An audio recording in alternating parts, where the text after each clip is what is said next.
Salut, j'espère que vous allez bien. Moi, je vais super bien. C'est Sandrine Aurore. Alors, bienvenue. Aujourd'hui, comme tu peux le voir, j'ai en main mon petit testament.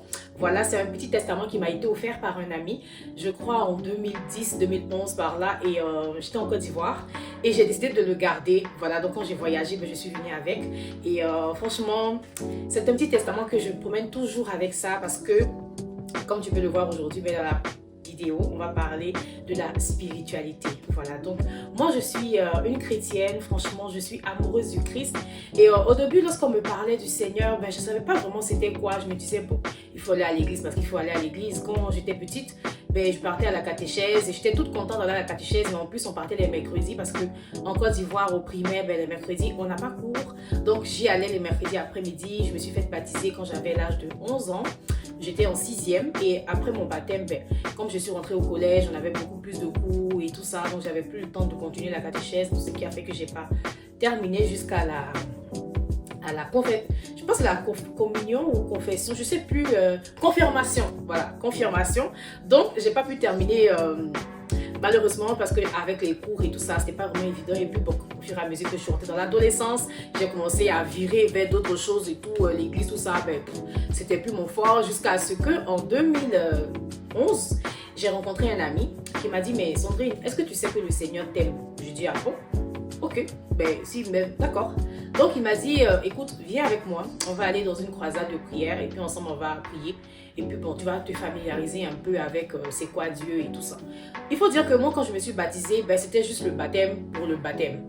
Voilà, j'avais 11 ans et pendant le baptême là, on se baptisait parce que tout le monde se baptisait et en plus, après le baptême, on devait faire une fête à la maison. Donc, c'est ce qui nous intéressait. Voilà, je pense qu'il y a des personnes ici qui vont voir ma vidéo et qui diront, oui, effectivement, il a raison parce que quand on était petit, lorsqu'on partait se faire baptiser, c'était se baptiser pour, comment dirais-je, manger, faire la fête, inviter nos amis et tout ça. Donc, ce qui était la spiritualité, ce qui était Dieu là, franchement, moi, je ne savais pas c'était quoi et puis je cherchais même pas à savoir parce que voilà, j'étais toute jeune et tout ça. Donc, c'est cet ami-là qui m'a fait vraiment connaître le Seigneur. On a commencé à aller petit à petit dans des croisades. Généralement, on partait au culte, comme tu peux le comprendre. Je suis partie de l'église catholique à l'église évangélique. Donc, on partait au culte des dimanches et puis les dimanches après-midi, il y avait des moments de prière et tout ça. Donc, c'est comme ça que j'ai commencé à prendre goût à y aller petit à petit, jusqu'à ce qu'on rentre en 2014 et tout ça. Après mon bac, je suis rentrée à l'université. Donc, c'est là maintenant que j'ai commencé vraiment à m'impliquer dans les choses du Seigneur. Voilà. Donc, après 2014, la période et tout ça, 2015, 2016, 2017, je suis rentrée au Canada. Bien évidemment que quand tu arrives, tu es toute jeune, j'étais dans le début de ma vingtaine, j'ai commencé à faire tout et n'importe quoi. Quand je dis tout et n'importe quoi, c'est pas vivre une vie de débauche, non. C'est-à-dire, je n'allais plus à l'église, je ne priais plus, j'avais plus vraiment des moments d'intimité avec le Seigneur et tout ça. Bon, je vivais au jour le jour comme ça. Voilà. Donc, le déclic, a vraiment commencé, je peux dire, en 2019. Voilà. Parce que en 2019, j'ai commencé à vivre des moments de persécution. Je faisais des songes bizarres, je me faisais tout le temps attaquer, j'avais toujours des petits trucs comme ça. Et j'ai un ami ici à qui je vais faire un petit coucou. Je pense qu'il va se reconnaître, je ne vais pas dire son nom. Mais c'est cet ami-là à qui une fois j'avais appelé. Et lui aussi, il était à l'église catholique, pas trop loin du quartier où on habitait. Et finalement, il s'est marié, il a déménagé pour aller habiter dans une autre ville, à Yopougon, je pense. Et c'est comme ça qu'il a commencé aussi à aller dans une église, tout ça. Donc, il a commencé aussi de temps en temps à m'édifier. Et c'est comme ça que je l'ai appelé, puis je lui ai dit, ah, mais depuis ce moment donné, j'ai l'impression que je me sens persécutée et tout. Et il m'a dit, essaie de reprendre. D'abord, est-ce que tu as une vie de prière? Je lui ai dit non, pas vraiment. Et c'est là qu'il m'a encouragée maintenant à avoir une vie de prière vraiment très très sanctifiée et tout. Il m'a présenté à un ami à lui avec qui j'ai gardé de très bons contacts jusqu'à aujourd'hui et il a commencé vraiment à m'édifier. Donc on était tous dans un groupe de prière, on priait tous ensemble, on avait des moments, chacun donnait son opinion, chacun donnait ses sujets de prière et ensemble on échangeait.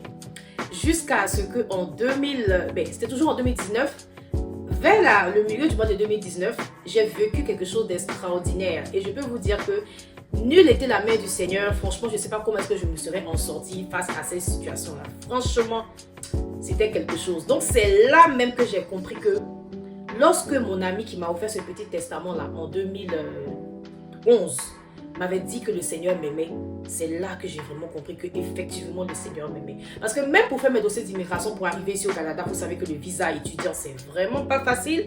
Il faut avoir les finances. Beaucoup de finances, c'est vraiment pas facile. Donc mon visa même avait été refusé la première fois parce que l'immigration Canada avait dit que les fonds n'étaient pas suffisants. Et aussi, qu'est-ce qui prouve que j'allais retourner dans mon pays d'origine après mes études. Bref, finalement là, je suis ici. Après presque 10 ans là, je suis encore ici. Là, je suis plus repartie. Voilà.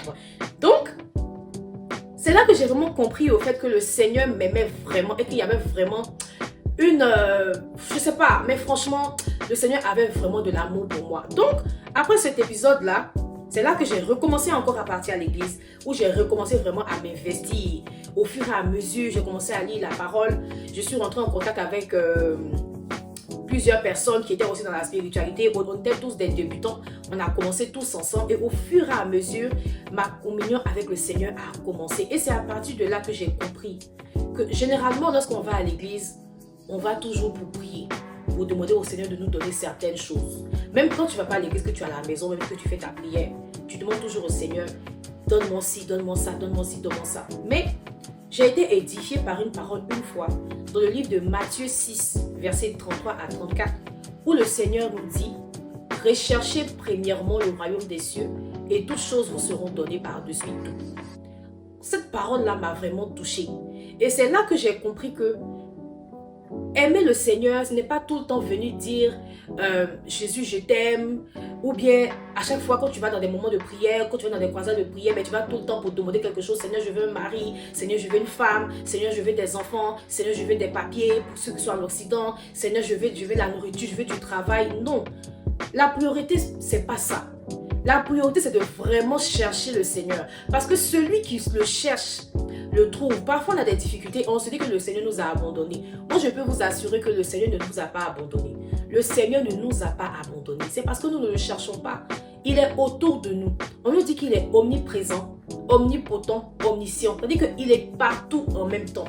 Donc, 10 millions de personnes peuvent le prier dans la même heure. Et il est parmi ces 10 millions de personnes. Donc le Seigneur est partout.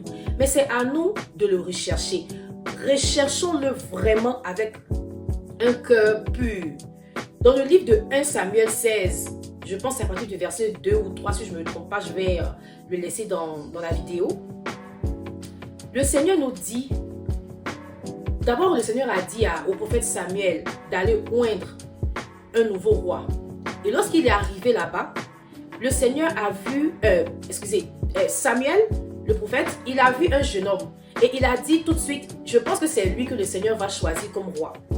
Mais tout de suite, le Seigneur l'a recadré en lui disant, ce n'est pas lui. Lui là, je l'ai rejeté. Et après, on nous dit encore que le Seigneur ne regarde pas à l'apparence, mais il regarde au cœur. Donc vous pouvez parfois aller dans des endroits, dans des croisades de prière, dans des retraites spirituelles. Vous pouvez même faire partie des groupes de prière, d'intercession et tout ça. Mais lorsque vous sortez de ces moments de grande prière là, vous n'êtes pas béni, vous n'êtes pas exaucé. Ce à quoi vous vous attendez là, vous n'avez pas ça. Pourquoi? Parce que vous n'êtes pas parti avec un cœur pur. Le Seigneur aime ceux qui l'aiment. Le Seigneur aime ceux qui se sacrifient pour lui. Se sacrifier pour Dieu, c'est quoi? C'est de faire ses commandements, respecter ses commandements, agir selon ce qu'il veut. On nous dit encore dans le livre d'Ésaïe que l'obéissance vaut mieux que les sacrifices. Même Samuel, le prophète Samuel a dit au roi Saül, l'obéissance vaut mieux que les sacrifices. C'est-à-dire la docilité à Dieu vaut mieux que la graisse des béliers. Donc même si vous êtes comme ça et que vous vous dites que non, moi je suis partie dans tel croisade de prière, j'ai fait telle offrande, j'ai fait tel don, même les dons que parfois les gens font aux orphelins et tout ça. Même si tu fais des dons aux orphelins ou aux veuves, que tu n'as pas un cœur pur, tu n'as pas fait d'un cœur sincère, tu t'assures que tu n'auras pas de bénédiction à part ça. Le Seigneur n'aime pas les échanges, c'est-à-dire tu fais quelque chose et puis tu veux quelque chose en retour. Non, il veut les personnes qui sont sincères. Donc moi je veux vraiment vous encourager dans ce sens-là. Voilà, je suis Kwaku Afro-Sandrine, je vis au Canada depuis bientôt 10 ans et j'ai traversé beaucoup de preuves et nulle n'était la main du Seigneur. Franchement, je ne serais pas devant vous ici en train de vous parler de mon expérience.